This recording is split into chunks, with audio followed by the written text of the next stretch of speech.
भारत का संविधान सिर्फ कानूनों का दस्तावेज नहीं, ये हमारी आज़ादी की आत्मा है। ये उस संघर्ष का नतीजा है जो पीढ़ियों ने अंग्रेजी राज के खिलाफ लड़ा। आइए जानते हैं इस संविधान के बनने की पूरी कहानी, कब, कैसे और किन लोगों ने मिलकर इसे गढ़ा।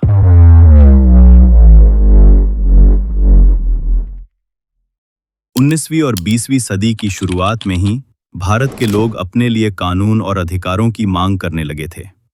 ब्रिटिश राज में कई कानून बने, लेकिन वो भारत की जनता को बराबरी नहीं देते थे। 1935 का गवर्नमेंट ऑफ इंडिया एक्ट आखिरी बड़ा कानून था, जिसने बाद में हमारे संविधान की आधारशिला तैयार की। 1946 में संविधान सभा का गठन हुआ और 9 दिसंबर 1946 को पहली बैठक हुई।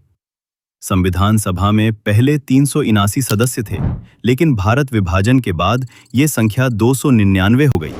सभा के अध्यक्ष बने डॉक्टर राजेंद्र प्रसाद। सबसे जिम्मेदार भूमिका निभाई डॉक्टर भीमराव अंबेडकर ने, जिन्हें ड्राफ्टिंग कमेटी का चेयरमैन बनाया गया। उनके साथ कई प्रमुख नेता थे, जैसे जवाहरलाल नेहरू, सरदार पटेल, मौलाना आजाद और श्यामा प्रसाद मुखर्जी।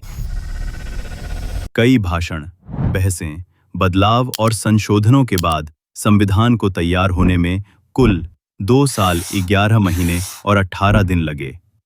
कुल मिलाकर 114 दिन बैठकों में विचार विमर्श चला। मूल संविधान अंग्रेजी में और देवनागरी हिंदी में हस्तलिखित था, जिसे सुंदर तरीके से कलात्मक रूप दिया गया। संविधान को 1949-11-26 को अपनाया गया, लेकिन इसे 1950-1-26 को लागू किया गया।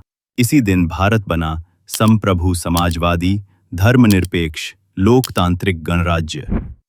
भारत का संविधान दुनिया का सबसे लंबा लिखित संविधान है। भारत के मूल संविधान में 395 अनुच्छेद, 22 भाग और 8 अनुसूचियां थीं, लेकिन आज इसमें 448 अनुच्छेद, 25 भाग और 12 अनुसूचियां हैं। ये न सिर्फ नागरिकों को मौलिक अधिकार देता है, बल्कि ये हमें नागरिक कर्तव्यों की भी याद दिलाता है। अब तक इसमें 106 संशोधन हो चुके हैं।